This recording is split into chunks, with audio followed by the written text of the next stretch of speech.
First, you have some time to look at questions 1 to 4.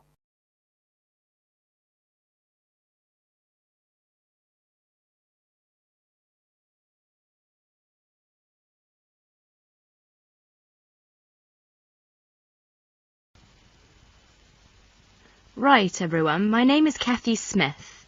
I'd like to give you a brief introduction about the library system. Every good student should learn how to use the library. If you have to do a research project, the library is the place to go to for information. Libraries contain books and periodicals, magazines and newspapers on many different subjects. To find the information you need, you must know how to use the library. All libraries are organised in much the same way. Every library houses a collection of books. Many libraries also have periodicals, films and records. All the books in a library can be classified under 2 main categories, fiction and non-fiction. Books of fiction contain stories that were made up by the author. Books of non-fiction contain factual material. When doing research, you use non-fiction books because you are looking for factual information. All the fictional books in a library are grouped in one section. They are arranged alphabetically by the last name of the author. Many libraries also label the spines of all books of fiction with the letters FIC or F. All libraries have a system for organising and classifying non-fiction books. The most widely used system is the Dewey Decimal System. It was designed by an American librarian named Melvin Dewey. It is called a decimal system because it divides all non-fiction books into 10 major categories. These are further divided into subdivisions. Before you hear the rest of the conversation, you have some time to look at questions 5 to 10.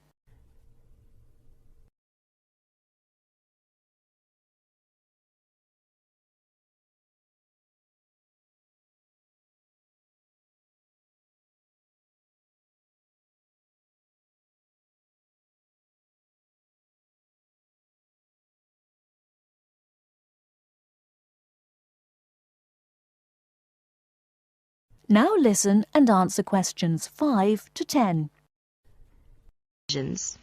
For example, all science books are numbered from 500 through 599. Each different field of science has a number within the 500 category.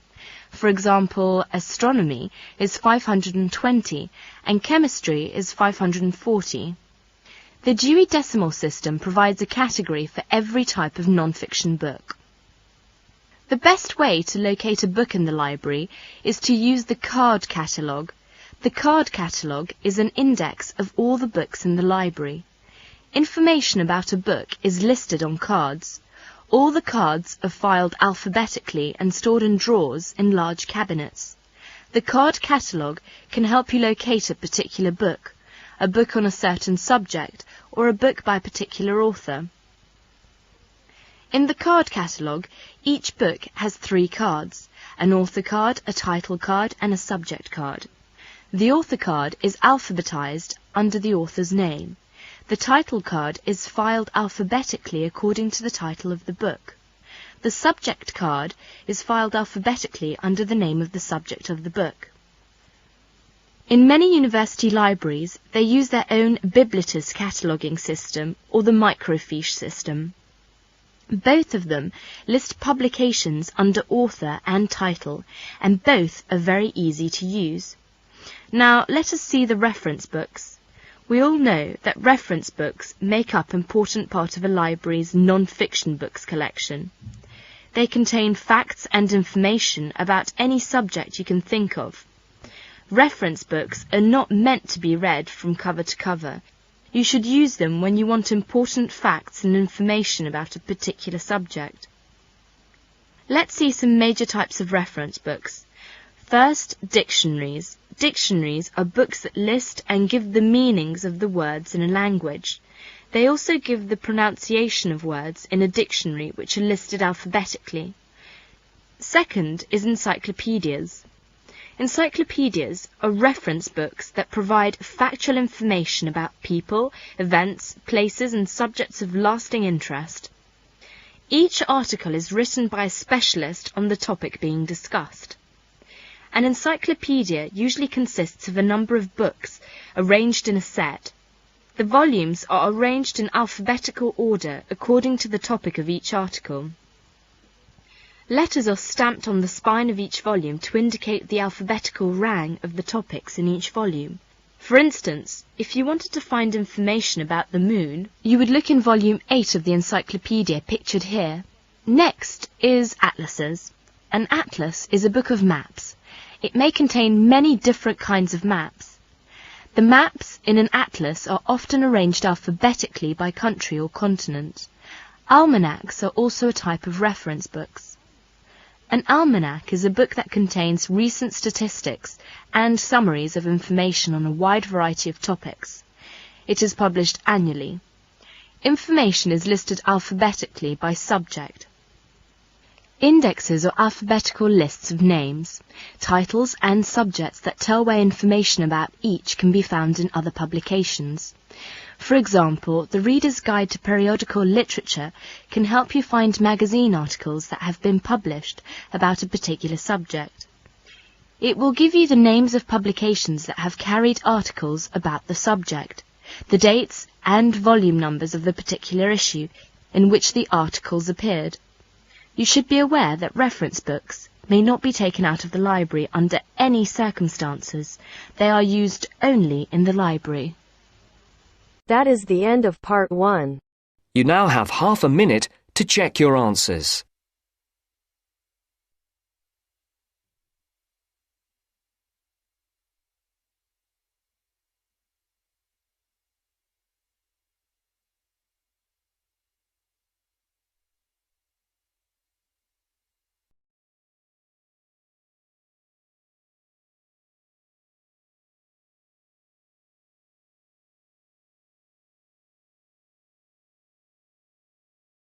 Now turns to part 2. Part 2. You will hear an extract from a talk about the Scottish Highlands.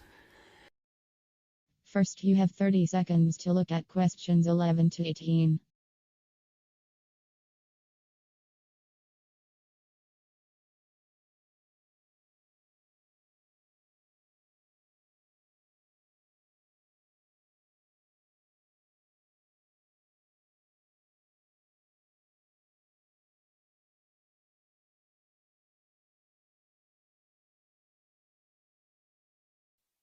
Today I have with me Moira Mackenzie, the author of several books in a well-known series of travel guides, and she'll be talking about what is probably the most fascinating wildlife area in Europe, the Scottish Highlands.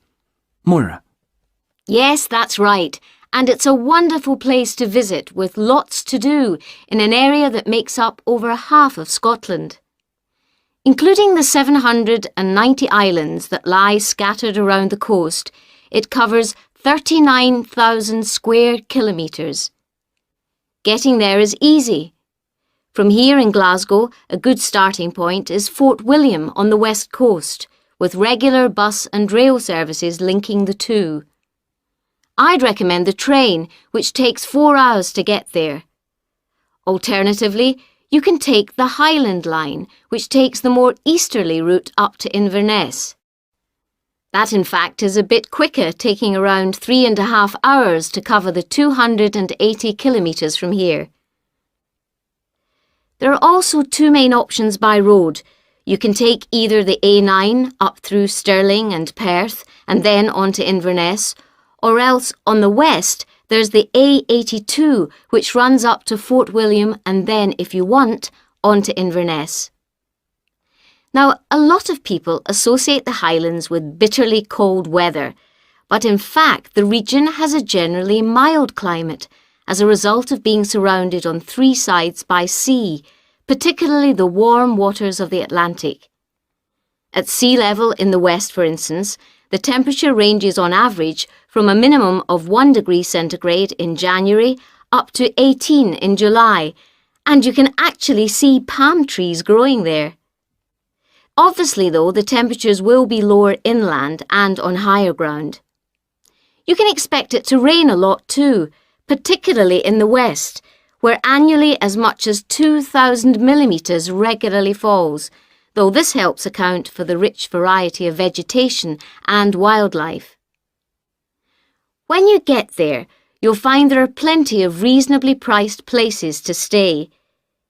In Fort William, for instance, you can find a room for the night in a small hotel or a bed and breakfast for just £25, or for £28 to £30 in Inverness. It's probably a good idea to book ahead though, especially in the summer months.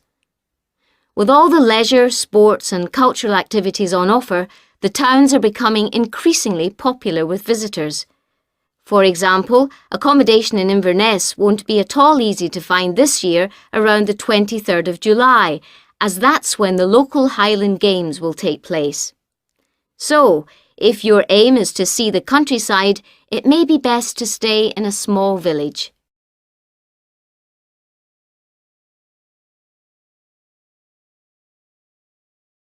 Now you have some time to look at questions 19 and 20.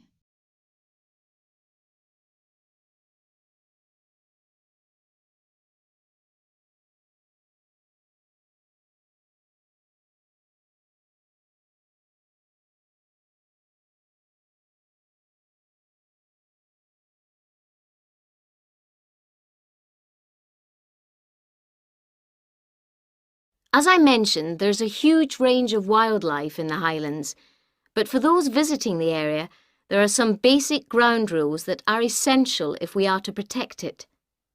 Firstly, you should make every effort not to disturb birds and animals, and one way of doing this is to blend in with your surroundings, for instance by avoiding brightly coloured garments such as orange anoraks. To see wildlife clearly, it's best to use binoculars, keeping your distance. This is particularly important during the breeding season. Wherever possible, use a hide so that they are less likely to detect your presence. Surprising though it may seem, visitors are advised to use their cars where no purpose-built hides are available, as people are apparently less likely to startle animals if they stay inside their vehicles.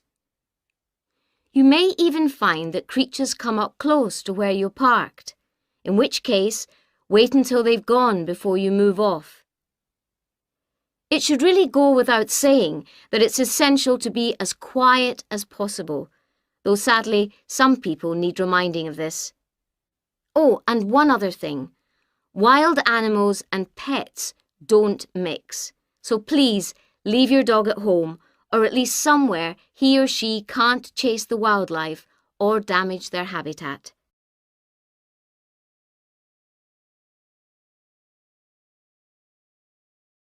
That is the end of part 2. You now have half a minute to check your answers.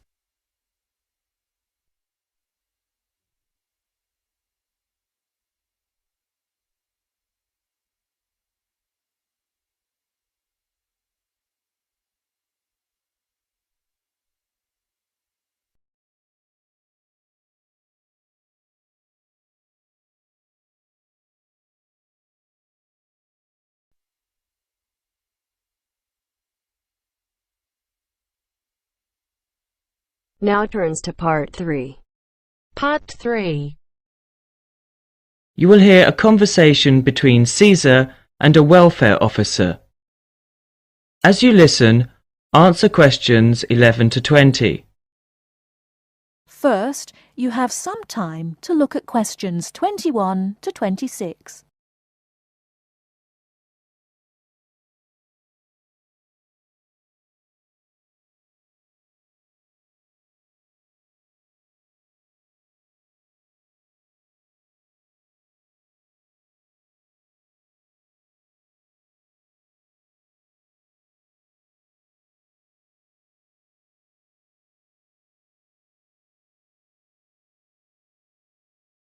Now listen carefully and answer questions 21 to 26.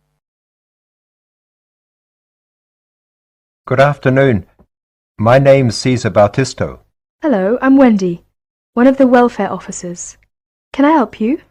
Yes, I have to move out of my accommodation in 2 weeks, and I can't find anywhere else to live. Okay, I'll need to know some details about your current situation. I'm an overseas student from the Philippines. The college gave me a temporary room for 1 month. I can't find anywhere else, and I have no money. Have you told the college about your position, or asked them to let you stay longer in your accommodation? No, not yet. I didn't think that would be possible. Well, we can contact the accommodation service on your behalf to see if they'll let you stay a little longer, until you can find an alternative. Thank you. But I'm not sure that I can find another place, as they all ask for money before moving in, and I don't have any. Yes, it is usual in this country for landlords to ask for up to a month's rent in advance. Don't you have any money at all? Hardly any. I'm waiting for my grant cheque to be sent from the Philippines at the moment. It should have been here for me to collect when I arrived in Britain, but it seems to have been lost. You can apply for emergency loan from the union if you want. The loan can be for up to £200, and we ask for a post-dated cheque for the same amount to be given to us, so that we can recover the money once you receive your grant cheque. That would be very good.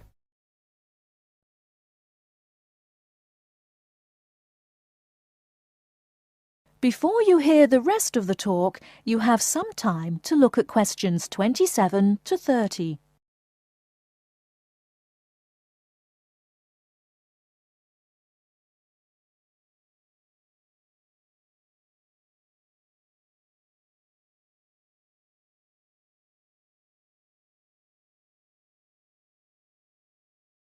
Now listen and answer questions 27 to 30. I'll apply, but I'm still worried about how to find new accommodation. As I said earlier, we can ask the college to extend the time you're allowed to stay in your present accommodation. They may refuse, of course. Then what will happen? If the worst comes to the worst, the union may be able to provide some very short-term emergency accommodation.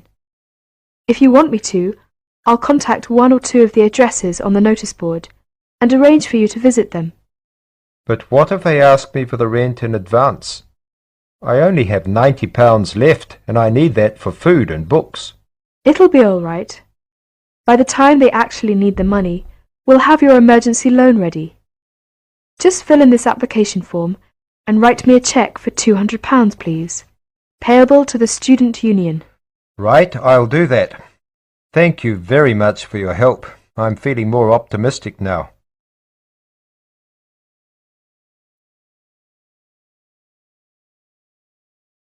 That is the end of part 3. You now have half a minute to check your answers.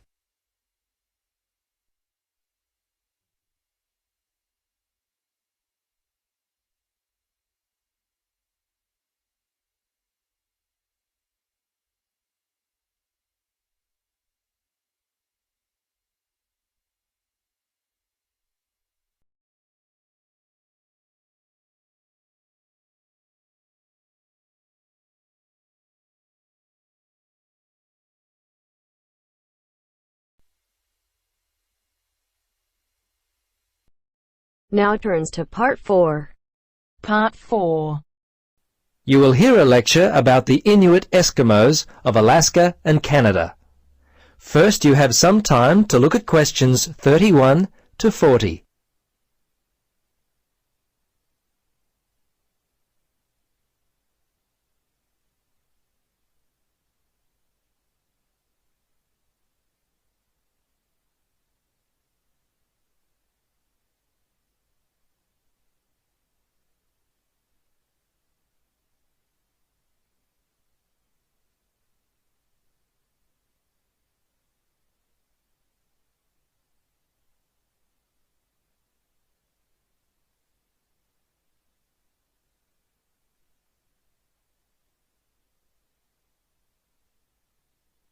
Now listen and answer questions 31 to 40. Good afternoon. In our lecture today, we will continue our study of people who inhabit the northernmost regions of the world. Our focus will be on the native inhabitants of Alaska and Canada, the Inuit Eskimos.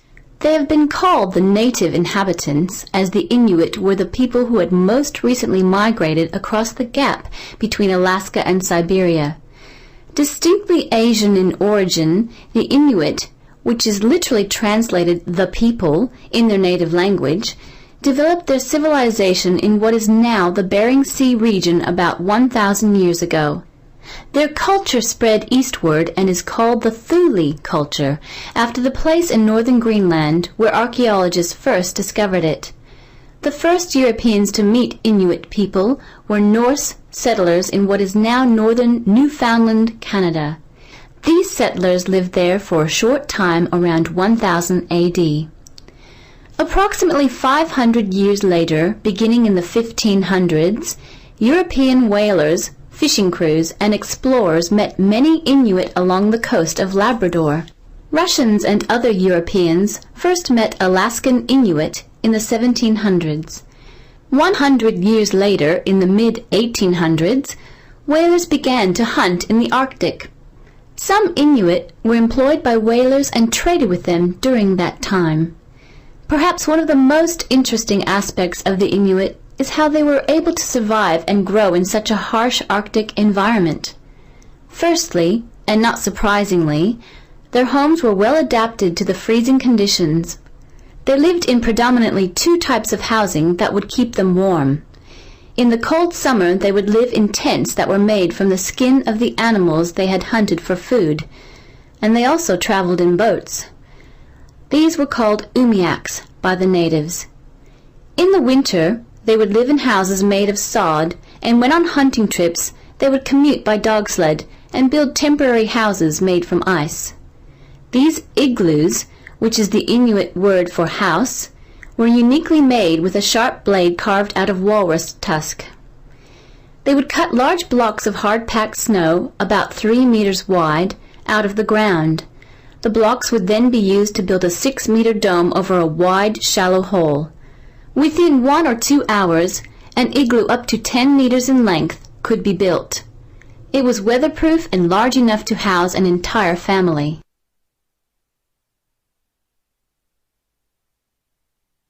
Very early in their history, they managed to develop the technology to hunt the huge bowhead whale, which was the staple food source for them at that time. They also hunted walruses and seals. On land, they hunted polar bears, moose, and various other game. The harsh environment in which they lived meant that a steady supply of food was often difficult to come by. Therefore, the Inuit were a people constantly on the move, looking for food, which meant that their dwellings had to be easily built and easily dismantled. They inhabited the wide open land and, as such, moved freely around it in search of food. Today, the traditional way of life has basically ended for the Inuit. They live in wooden homes rather than in snow houses, sod houses, or tents. They wear modern clothing instead of animal skin garments. Most Inuit speak English and Russian. Some speak Danish, while fewer still continue to hold on to their cultural roots by passing on to the younger generation their native language. The kayak and umiak, their principal means of travel, have given way to the motorboat, and the snowmobile has replaced the dog team. The combined percentage of the Inuit population in Alaska and Canada stands at 63%, the latter being 29% and the former around 34%. Some Alaskan Inuit live in towns and cities, but the majority live in small settlements and hunt and fish for most of their food. Most of those in Canada live in towns and housing provided by. That is the end of part 4. You now have half a minute to check your answers.